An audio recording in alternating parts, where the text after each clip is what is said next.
Assalamu alaikum everyone. Welcome to Future Aspirants. I am today here with another video जिसका नाम है evolution from prokaryotes to eukaryotes, यानी कि किस तरह से ये थ्योरी हमें एक्सप्लेन करती है, ये टॉपिक हमें एक्सप्लेन करता है कि किस तरह से प्रोकैरियोट्स यानी कि सिंपल मोस्ट लिविंग ऑर्गेनिज्म जो थे in the starting of life, जब लाइफ अर्थ पे स्टार्ट हुई थी तो तब किस तरह से prokaryotes simple most living organisms eukaryotes में कन्वर्ट हुए थे। मींस किस तरह से पूरा एवोल्यूशन का प्रोसेस हुआ था और सिंपल फॉर्म से लाइफ जो है वो कॉम्प्लेक्स फॉर्म में ट्रांसफ़र हुई थी।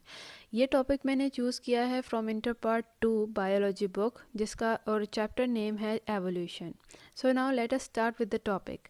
सो according to the different theories, जो सबसे ज़्यादा इम्पॉर्टेंट स्पेक्यूलेशन है जो कि ओरिजिन ऑफ लाइफ को एक्सप्लेन करती है और इसे काफ़ी लोगों ने, काफ़ी साइंटिस्ट ने इसको एक्सेप्ट किया है। सो उसके मुताबिक जो लाइफ थी it started deep under the oceans, वो ओशन की गहराइयों में स्टार्ट हुई थी, not on the land but under the oceans. अब किस तरह से, क्या चीज़ ये प्रूव करती है या क्या चीज़ इस बात को सपोर्ट करती है कि लाइफ जो है वो ओशन में स्टार्ट हुई थी? That is because of the hydrothermal vents. Hydrothermal vents क्या हैं? ये वाटर के अंदर, ओशन के अंदर हॉट स्प्रिंग्स हैं, यानी कि गर्म पानी के जो फव्वारे निकलते हैं, that is the hydrothermal vent, जो कि इस बात को सपोर्ट करते हैं कि लाइफ जो है हाइड्रोथर्मल वेंट्स के आसपास कहीं पे सबसे पहले स्टार्ट हुई थी। तो जैसा कि हम जानते हैं कि जो लिविंग ऑर्गेनिजम्स हैं, आज के दौर में भी देखते हैं, हम अपने आप को देखते हैं, तो we need constant supply of energy. हमें एनर्जी की ज़रूरत है, हमें रॉ मटेरियल की ज़रूरत है ताकि हम उसको एनर्जी में कन्वर्ट कर सकें और अपनी डेली लाइफ की एक्टिविटीज़ को कैरी ऑन कर सकें। सो अर्ली लाइफ को कहाँ से ये एनर्जी मिलती थी? अर्ली लाइफ को ये एनर्जी मिलती थी फ्रॉम दीज हाइड्रोथर्मल वेंट्स, जो कि इनको रॉ मटेरियल भी प्रोवाइड करते थे लिविंग ऑर्गेनिजम्स को, और उनको एनर्जी भी सप्लाई की जाती थी। और इस वजह से जो अर्ली लाइफ थी वो इन एनर्जी की वजह से, इस रॉ मटेरियल की वजह से अपनी सर्वाइवल को यकीनी बनाती थी, यानी कि it was using all these raw materials and energies that was supplied to it by the hydrothermal vents. अब हमें एक ये प्रूफ मिलता है अर्ली लाइफ का because of a type of bacteria जिसे हम लोग आर्कियोबैक्टीरिया भी कहते हैं। ये एक ग्रुप ऑफ बैक्टीरिया है that can tolerate a temperature of 120 degree Celsius, यानी कि नॉर्मली लिविंग ऑर्गेनिज्म का भी एक टेम्परेचर रेंज होता है और वो ना ही बहुत ज़्यादा हाई टेम्परेचर और ना ही बहुत ज़्यादा लो टेम्परेचर पे सर्वाइव कर सकते हैं। But when we look at the bacteria, बहुत सारे बैक्टीरिया, मतलब मैक्सिमम बैक्टीरिया ऐसे हैं जो कि हायर टेम्परेचर पे they can not survive, they die. But this group of bacteria, जिसको हम आर्कियोबैक्टीरिया कहते हैं, इसकी एक स्पेशल बात क्या है कि it can tolerate a high temperature. कितना high? Up to 120 degree Celsius, ये इस हद तक टेम्परेचर को बर्दाश्त कर सकते हैं और they will survive in it, they will not die. और ना सिर्फ इतना, बल्कि इनको जब इनके स्ट्रक्चर को भी हम देखते हैं, एज यू कैन सी, ये बहुत सिंपल सा इनका स्ट्रक्चर है और फॉसिल फ्यूल से मिलने वाली इंफॉर्मेशन और आज के दौर में मौजूद आर्कियोबैक्टीरिया को अगर हम देखें तो इससे पता चलता है कि they have undergone very less evolutionary change. उनके अंदर जो एवोल्यूशन की वजह से चेंजेस आते हैं वो बहुत कम असरअंदाज हुए हैं आर्कियोबैक्टीरिया पे, उनमें बहुत कम चेंजेस आए हैं when we compare these archaebacteria to the fossils of them. तो बहुत कम चेंजेस इन दोनों के आपस में देखने को मिलती है। तो इस वजह से ये बात जो है बहुत ज़्यादा सपोर्ट करती है ये वेंट हाइपोथेसिस को कि आर्कियोबैक्टीरिया के जैसे ही कोई और लिविंग ऑर्गेनिज्म होंगे या माइट भी यही ऑर्गेनिज्म हों जो कि अर्ली लाइफ में प्रेजेंट थे, जो कि अर्ली लाइफ फॉर्म्स में प्रेजेंट थे, जो कि हायर टेम्परेचर हॉट स्प्रिंग्स को बर्दाश्त कर सकते थे, because living organisms can not survive in the hot temperature. पर जो अर्ली लाइफ है वो स्टार्ट ही अगर हाइड्रोथर्मल वेंट्स पे हुई है, तो ये जो लिविंग ऑर्गेनिज्म है आर्कियोबैक्टीरिया, ये इस हाइपोथेसिस को सपोर्ट करते हैं कि जिस तरह ये टेम्परेचर, इतना हाई टेम्परेचर को बर्दाश्त कर रहे हैं, इसमें सर्वाइव कर रहे हैं, वैसे ही अर्ली लाइफ फॉर्म्स भी होंगी जो कि हायर टेम्परेचर पे सर्वाइव कर सकती होंगी और वो हायर टेम्परेचर पे इनको मिलता था एनर्जी और रॉ मटेरियल, जिसकी वजह से ये सर्वाइव करते थे। अब क्या था कि जो न्यूट्रिएंट्स प्रोड्यूस हो रहे थे in the primitive environment, primitive यानी कि बहुत स्टार्टिंग में, जब लाइफ जो है life was beginning on the earth, जब लाइफ अर्थ पे स्टार्ट हो रही थी, उस टाइम पे जो न्यूट्रिएंट्स थे, अब ऑब्वियसली वो अर्ली लाइफ फॉर्म है तो वहाँ पे हम प्लांट्स का जिक्र नहीं करेंगे क्योंकि प्लांट्स आर कॉम्प्लेक्स यूकैरियोट्स। तो अभी हम प्रोकैरियोट्स की बात कर रहे हैं जो कि बहुत सिंपल लाइफ है, जो कि स्टार्टिंग में अकॉर्डिंग टू साइंटिस्ट जो कि पहले एग्जिस्ट करती थी। तो यहाँ पे ऑब्वियसली प्लांट्स प्रेजेंट नहीं थे। तो प्लांट्स नहीं थे प्रेजेंट तो कोई और न्यूट्रिएंट का सोर्स था फॉर दीज लिविंग ऑर्गेनिज्म। इनको प्लांट्स नहीं प्रोवाइड कर रहे थे कोई भी फूड मटेरियल, ना ही कोई न्यूट्रिएंट्स वगैरह। सो यहाँ पे जो अर्ली लाइफ में प्रिमिटिव एनवायरनमेंट में जो एनवायरनमेंट थी, वहाँ पे जो न्यूट्रिएंट्स थे वो बहुत लिमिटेड अमाउंट में पाए जाते थे, और अर्ली जो लाइफ थी उनको बहुत कम न्यूट्रिएंट्स अवेलेबल थे, इजीली उनको अवेलेबल नहीं थे। इस वजह से अगर लाइफ को कंटिन्यू करना था, अगर लाइफ को मज़ीद आगे चलना था, तो इट वाज वेरी इंपॉर्टेंट कि कोई ऐसा सोर्स ऑफ न्यूट्रिएंट आता जो कि हर ऑर्गेनिज़म जो कि उस वक़्त में उस टाइम पीरियड में सरवाइव कर रहा था, उसकी वजह से हर ऑर्गेनिज़म को न्यूट्रिएंट्स इजीली अवेलेबल हों ताकि वो मज़ीद फर्दर सरवाइव करें, ग्रो करें, और इस तरह से सिंपल से कॉम्प्लेक्स लाइफ जो है वो बनेगी। सो इट वाज नेसेसरी कि कुछ ऐसा सोर्स आए न्यूट्रिएंट का जो कि कांस्टेंट सप्लाई दे सके एनर्जी की, रॉ मटेरियल्स की। उसके बाद ये प्रोसेस जो है फोटोसिंथेसिस का प्रोसेस स्टार्ट हुआ। जैसे जैसे कि कॉम्प्लेक्सिटी इंक्रीज़ होती चली जा रही थी, मज़ीद डिफरेंट प्रोसेसेस जो है वो अर्थ के ऊपर कंटिन्यू होना स्टार्ट हो चुके थे, अर्थ के ऊपर। तो उनमें एक प्रोसेस था फोटोसिंथेसिस का। ये जो फोटोसिंथेसिस का प्रोसेस था, इसके बारे में कहा जाता है कि यही वो प्रोसेस था जिसने लिविंग ऑर्गेनिज्म को constant supply of nutrients provide करना स्टार्ट कर दी थी। यानी कि उस वक़्त जो ड्विंडलिंग सप्लाई थी न्यूट्रिएंट्स की, यानी कि बहुत कम सप्लाई थी न्यूट्रिएंट्स की, वो प्रॉब्लम जो थी सॉल्व हो चुकी थी because of the appearance of the process of photosynthesis. तो अब फोटोसिंथेसिस के लिए जैसा कि आप जानते हैं कि आज के दौर में अगर हम देखते हैं प्लांट्स को, तो they need the raw material like water, carbon dioxide and sunlight to carry out the process of photosynthesis. अगर हम उस दौर में देखते हैं तो वहाँ पे कार्बन डाइऑक्साइड तो प्रेजेंट होगी, सनलाइट भी प्रेजेंट होगी, बट वाटर वहाँ पे भी प्रेजेंट नहीं था एनवायरनमेंट में, बिकॉज वो बिगनिंग थी। और आज अगर हम देखते हैं अपने एटमॉस्फेयर में कि बहुत सारे अमाउंट है वाटर वेपर्स के तौर पे प्रेजेंट है, but that is because of the plants, क्योंकि आज के हमारे इन्वायरमेंट में प्लांट्स हैं जो कि ट्रांसपायरेशन से पूरे वाटर को सर्कुलेट कर रहे हैं हमारे इन्वायरमेंट में। बट एट दैट टाइम जब प्लांट्स प्रेजेंट नहीं थे, फोटोसिंथेसिस स्टार्ट हो रही थी, तब ऑब्वियसली एटमॉस्फेयर में वाटर वेपर्स नहीं थे। तो उस वक़्त हाइड्रोजन सल्फाइड जो था वो हाइड्रोजन का सोर्स था ताकि कार्बन डाइऑक्साइड को शुगर्स में रिड्यूस किया जा सके, ताकि रॉ मटेरियल की मदद से फूड को प्रोड्यूस किया जा सके जो कि बाकी लिविंग ऑर्गेनिज्म यूज़ कर सकें। तो इस टाइम पे जो प्लांट्स थे वो प्रिमिटिव प्लांट्स कहलाए जा सकते हैं, जो कि जिनको वाटर की जगह पे हाइड्रोजन सल्फाइड चाहिए होती थी, क्योंकि ऑब्वियसली उनको जब न्यूट्रिएंट्स को प्रोड्यूस करना है, शुगर्स को प्रोड्यूस करना है, कार्बोहाइड्रेट्स को प्रोड्यूस करना है, तो उनको हाइड्रोजन की ज़रूरत है, कार्बन डाइऑक्साइड की ज़रूरत है और सनलाइट की ज़रूरत है। कार्बन डाइऑक्साइड अवेलेबल थी, सनलाइट अवेलेबल थी, पर वाटर की सूरत में हाइड्रोजन अवेलेबल नहीं थी।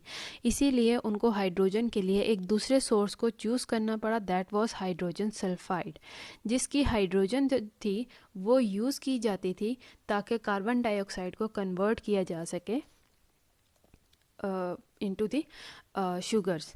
उसके बाद आहिस्ता आहिस्ता जब वहाँ पे प्लांट्स मज़ीद ग्रो करना स्टार्ट हुए, उनके अंदर कॉम्प्लेक्सिटी आती जा रही थी, फोटोसिंथेसिस का प्रोसेस कंटिन्यू था, तो आहिस्ता आहिस्ता प्लांट्स के अंदर ट्रांसपायरेशन हुई, तो वाटर जो था वो हमारे एनवायरनमेंट में, एटमॉस्फेयर में एक्यूमुलेट करना स्टार्ट कर गया।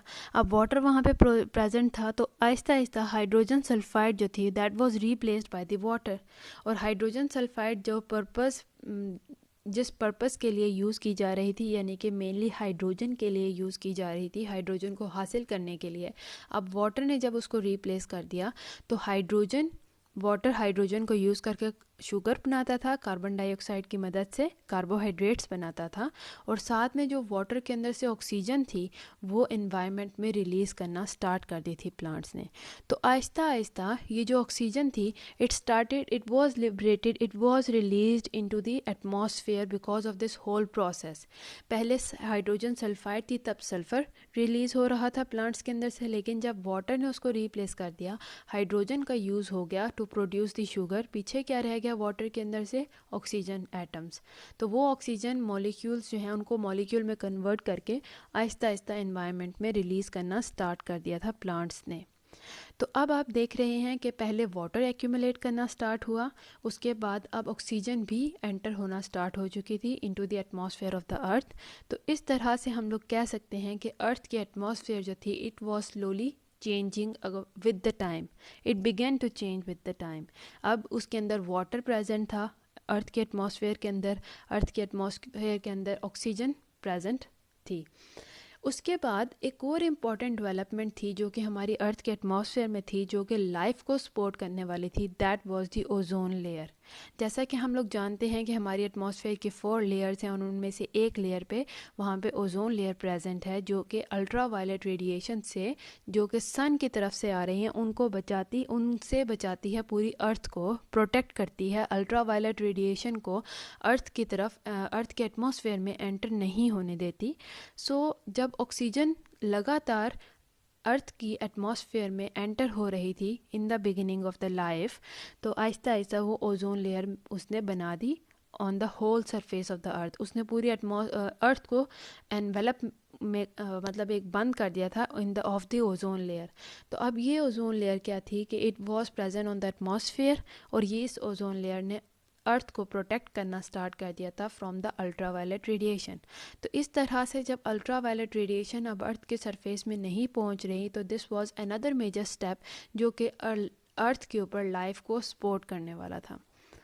सो because of these changes the reducing atmosphere it was slowly becoming an oxidising atmosphere. पहले अगर हम देखते हैं जिस स्टेज पे अभी हम स्टडी करें, इससे अगर पहले चले जाएं शुरुआत में, तो वहाँ पे रिड्यूसिंग एटमॉस्फेयर थी, यानी अल्ट्रा वायलेट रेडिएशन डायरेक्टली अर्थ की सरफेस पे आ रही थी। अर्थ के ऊपर अगर कोई लिविंग ऑर्गेनिज्म था भी तो वो बहुत हार्श कंडीशंस में सर्वाइव कर रहा था। ना वहाँ पे ऑक्सीजन अवेलेबल थी, ना वहाँ पे वाटर मॉलिक्यूल्स अवेलेबल थे, हाइड्रोजन सल्फाइड थी, पहले बहुत ड्विंडलिंग सप्लाई थी, बहुत लेस सप्लाई थी न्यूट्रिएंट्स की। लेकिन आहिस्ता आहिस्ता जैसे जैसे लाइफ इसके ऊपर डेवलप होना स्टार्ट हुई, अर्थ के एटमॉस्फेयर के अंदर वाटर मॉलिक्यूल्स आए, ऑक्सीजन मॉलिक्यूल्स आए, और अब ओजोन आ गई, ओजोन की पूरी लेयर जो कि अर्थ को प्रोटेक्ट करना स्टार्ट हो रही थी। तो इस तरह से हम कह सकते हैं कि अर्थ की जो पूरी एटमॉस्फेयर थी अब वो स्लोली चेंज हो रही थी ऑक्सीडाइजिंग एटमॉस्फेयर में। तो about 420 million years ago some living organism they begin to utilize oxygen। अब पहली दफ़ा ऑर्गेनिज्म ने ऑक्सीजन को यूज़ करना स्टार्ट किया था for the respiration, for the breathing purposes, यानी कि एनर्जी को प्रोड्यूस करने के लिए। प्लांट्स तो ऑक्सीजन को लिबरेट कर रहे हैं, उसको रिलीज़ कर रहे हैं इनटू द एटमॉस्फेयर। तो अब आहिस्ता आहिस्ता जब एनिमल्स की बॉडीज़ जो थी, वहाँ पे जो भी लिविंग ऑर्गेनिजम्स थे, they are not called animals, living organisms थे, कुछ सेल्स वगैरह थे, बैक्टीरिया वगैरह थे। अब उनके सेल्स ने एडजस्ट करना स्टार्ट कर दिया था फॉर यूजिंग ऑक्सीजन। ऑक्सीजन को वो यूज़ करके अब रेस्पिरेशन का प्रोसेस पूरा कैरी करना स्टार्ट कर दिया था to produce the energy for their own survival. So about 420 million years ago ozone की पूरी लेयर इस हद तक अर्थ के इर्द गिर्द जो है वो उसने अपनी लेयर बना ली थी कि अल्ट्रा वायलेट रेडिएशन सन की बिल्कुल भी अर्थ तक नहीं पहुंच पा रही थी, जिसकी वजह से जो लाइफ थी it was possible on land now.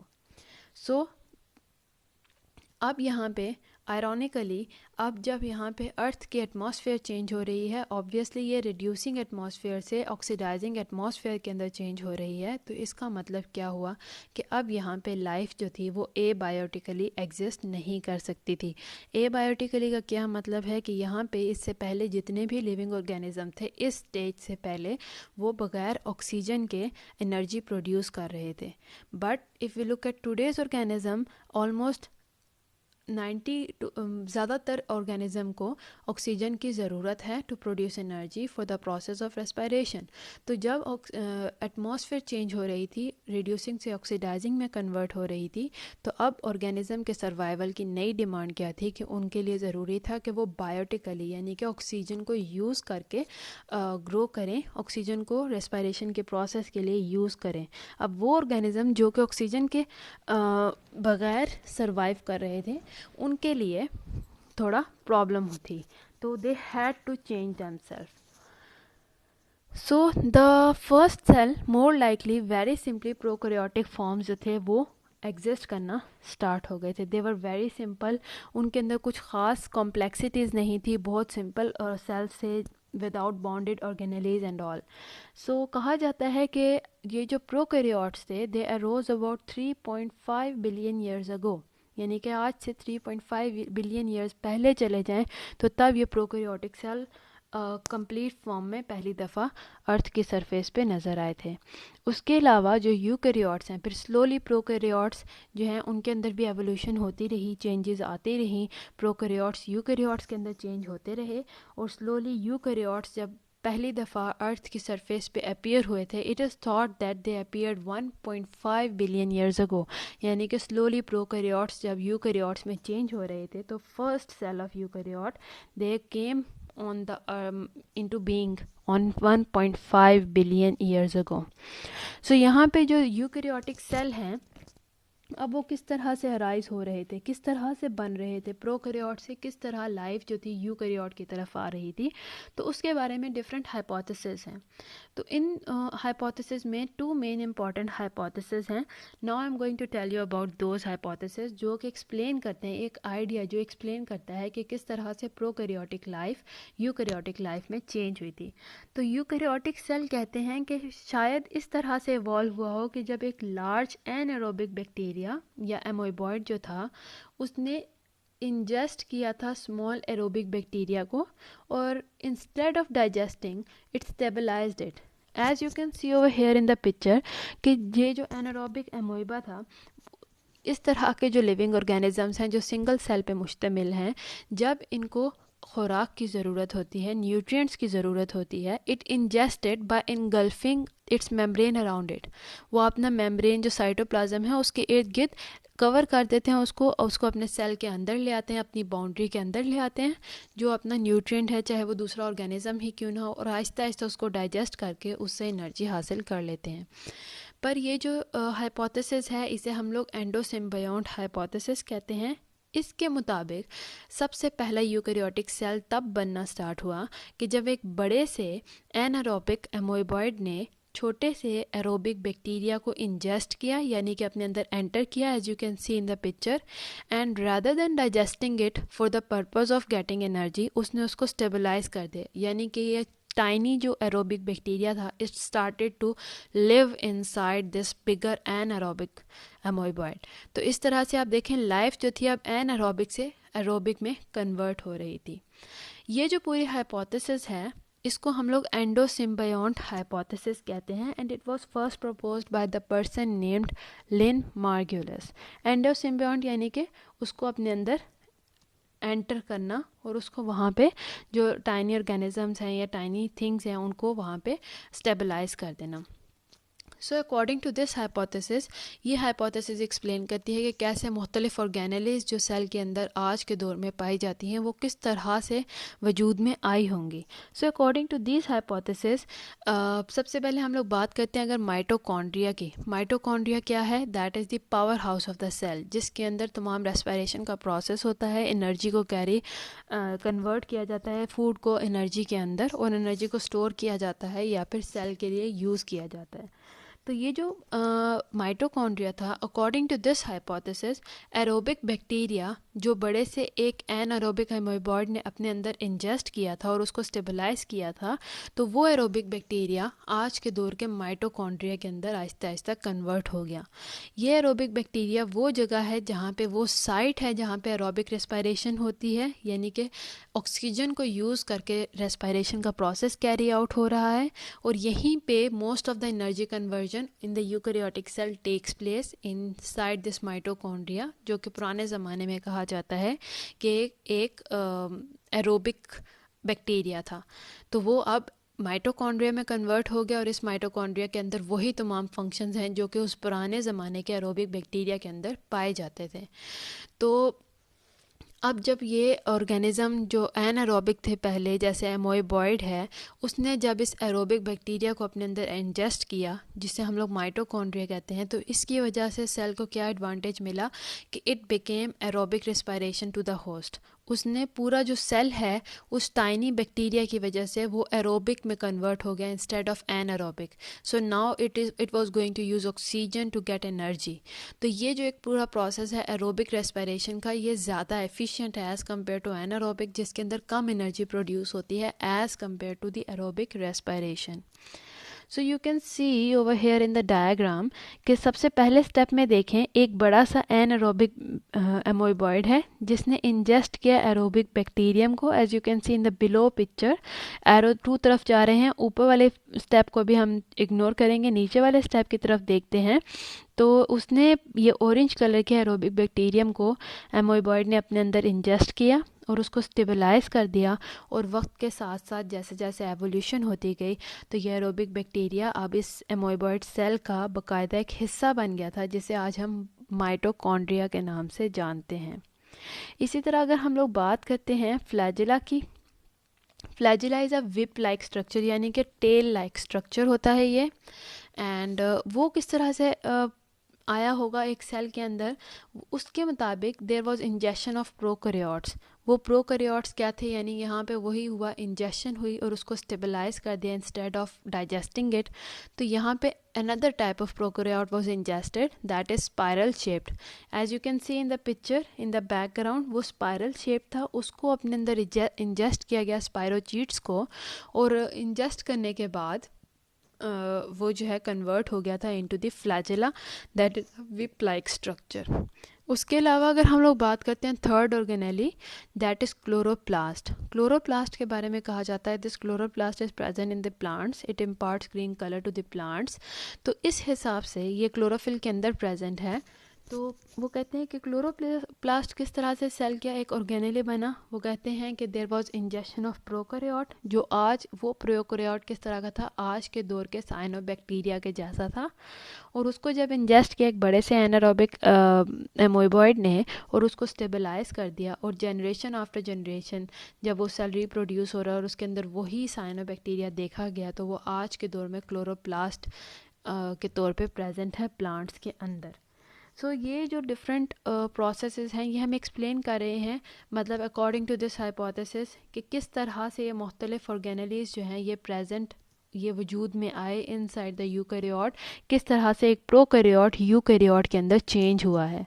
सो ये this is endosymbiosis. You can see in the second step cyanobacteria was ingested, and cyanobacteria today in the plant cell it is now called as the chloroplast that imparts the green color to the plants. So this was the first theory that was explaining कि किस तरह से prokaryotes eukaryotes में change हो रहे हैं। This theory is called as endosymbiotic hypothesis, जिसका मतलब क्या है कि एक बड़े से एनारोबिक एमोइबॉइड ने tiny living organism, aerobic organisms वगैरह को अपने अंदर इंजेस्ट किया, और उनको बजाय इसके कि डाइजेस्ट करे, उनको ब्रेक डाउन करे, किल करे, उनसे एनर्जी हासिल करे, इस बड़े एमोइबॉइड ने उनको अपने अंदर स्टेबलाइज कर दिया, और जिसकी वजह से वो जब मल्टीप्लाई होता था, डिवाइड होता था, तो फर्दर जो नेक्स्ट जनरेशन थी उनके अंदर भी यही ऑर्गेनिज्म पाए गए, और आहिस्ता आहिस्ता एवोल्यूशन के बाद ये ऑर्गेनिज्म जो थे ऑर्गेनेलीज बन गए और उस सेल का एक इम्पॉर्टेंट हिस्सा बन गए थे। Now comes another hypothesis.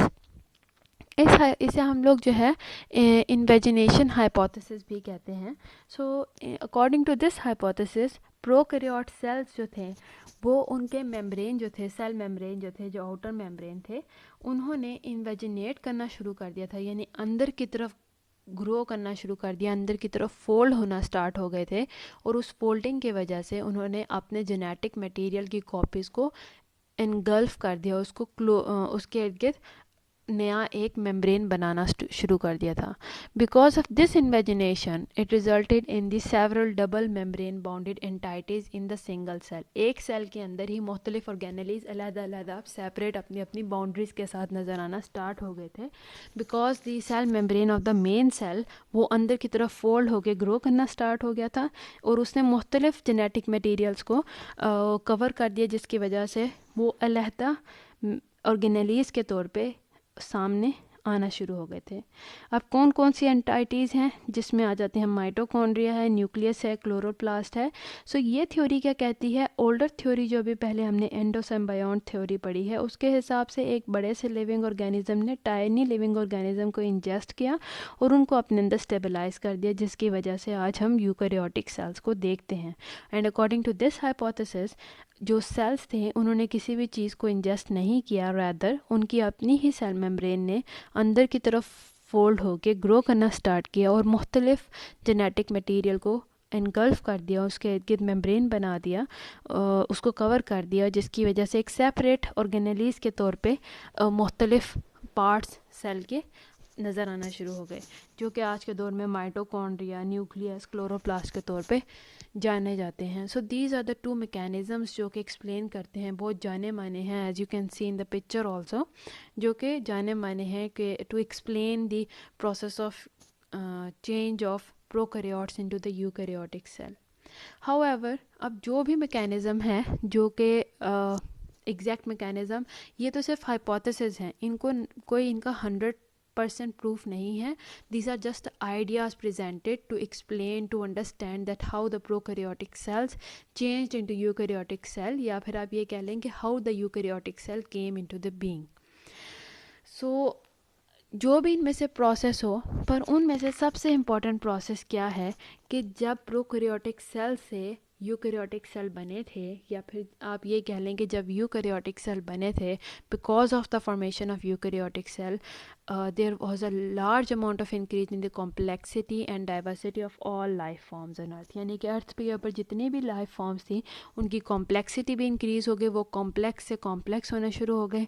Early life forms जो थी वो बहुत सिंपल थी, उनके अंदर बहुत ज़्यादा ऑर्गेनेलीज, बहुत ज़्यादा जेनेटिक मटीरियल नहीं थे प्रेजेंट, बहुत सिंपल सेल्स थे। पर आहिस्ता आहिस्ता जब ये यूकैरियोट्स बने तो कॉम्प्लेक्सिटी भी इंक्रीज़ हुई, मुख्तलिफ ऑर्गेनेलीज प्रेजेंट हैं जो अपना अपना स्पेसिफिक फंक्शन कैरी आउट करती हैं, और ना सिर्फ कॉम्प्लेक्सिटी बल्कि डाइवर्सिटी भी बढ़ी थी, यानी कि ऑर्गेनिज्म एक दूसरे से डिफरेंट होना स्टार्ट हो चुके थे। एट फर्स्ट जो न्यूली फॉर्म्ड लिविंग ऑर्गेनिज्म थे, यूकैरियोटिक सेल थे, वो अकेले इंडिपेंडेंटली पाए जाते थे। However after some time they started to grow, उन्होंने डिवाइड करके इकट्ठे रहना शुरू कर दिया था, और इस तरह से एक सिंगल सेल से मल्टी सेलुलर ऑर्गेनिज्म जो था वो बनना स्टार्ट हो गया था। सो वेरियस सेल्स अब मल्टी सेलुलर बन रहा है, यानी कि बहुत सारे सेल्स जब इकट्ठे एक ग्रुप में रह रहे हैं तो मज़ीद जब उनके अंदर कॉम्प्लेक्सिटी आ रही है, पहले बहुत सिंपल थे, एक सिंगल सेल है, अकेले है, उसके अंदर कोई कॉम्प्लेक्सिटी नहीं है, उसके अंदर कोई स्पेसिफिक ऑर्गन्स नहीं है, ओवरऑल पूरा सेल पूरे फंक्शन कैरी आउट कर रहा है। उसके बाद कॉम्प्लेक्सिटी क्या है कि वो सेल के अंदर ऑर्गेनेलीज आना शुरू हो गए, प्रोकैरियोटिक सेल अब यूकैरियोटिक सेल में चेंज हो गया, उसके अंदर स्पेसिफिक ऑर्गेनेलीज थी जो अपने अपने फंक्शन को कैरी आउट कर रही थी। उसके बाद मज़ीद कॉम्प्लेक्सिटी कब आई कि जब सेल्स जो थे उन्होंने इकट्ठा रहना शुरू कर दिया, और इकट्ठे रहने से यानी कि ग्रो मल्टीप्लाई होकर इकट्ठे रहते, और उसके बाद मज़ीद कॉम्प्लेक्सिटी कब आई कि वो इकट्ठे रहने वाले सेल मज़ीद आगे स्पेशलाइज्ड टिश्यूज़ में डिवाइड होना शुरू हो गए थे। सबसे पहले ये सेल टिश्यूज़ बने, फिर टिश्यूज़ से ऑर्गन्स बने, और हर ऑर्गन का अपना अपना डिफरेंट फंक्शन था। और ये जो मल्टी सेलुलर ऑर्गेनिज्म हैं, जब जैसे जैसे इनके अंदर कॉम्प्लेक्सिटी बढ़ती जा रही थी, इनकी डाइवर्सिटी बढ़ती जा रही थी, they adopted to the great variety of environments. तो वो हर तरह के इन्वायरमेंट में आज के दौर में multi cellular organisms, complex organisms देखने को आपको मिलेंगे। तो ये एक बहुत स्लो प्रोसेस था जिसने बिलियंस ऑफ ईयर्स लिए थे, starting from 1.5 billion years ago, 3.5 billion years अगो, और अब तक आते आते बहुत कॉम्प्लेक्सिटी आ चुकी है, बहुत डाइवर्सिटी आ गई है। So in this today's topic I explain you about some of the ideas जो कि हमें ये कहते हैं कि किस तरह से लाइफ जो है बहुत सिंपल फॉर्म से बहुत कॉम्प्लेक्स फॉर्म में चेंज हुई है। आई होप कि आपको आज का टॉपिक समझ आया हो, इंटरेस्टिंग लगा हो। See you soon in my next video. Till then, अल्लाह हाफिज़। Do comment and tell me about my video.